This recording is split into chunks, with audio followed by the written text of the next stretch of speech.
Toto video nie je ani tak o varení, je to skôr o tom, aby som vám ukázal, ako sa dajú pripraviť salámové kvety, ktoré niekedy neskôr určite použijem pri príprave studenej obloženej misy.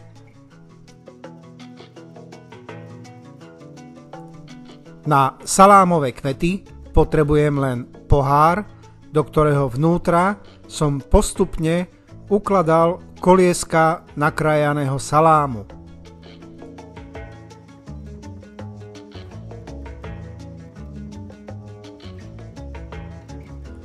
Kolieska salámu som ukladal do pohára dovtedy, kým som úplne neuzatvoril prostriedok pohára.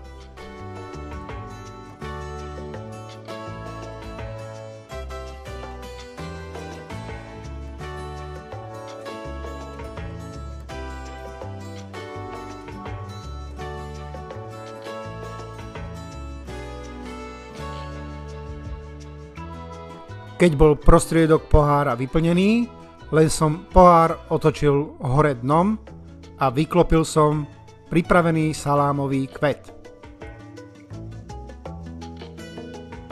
Ak vyskúšate urobiť tieto salámové kvety, dajte mi vedieť, ako sa vám podarili.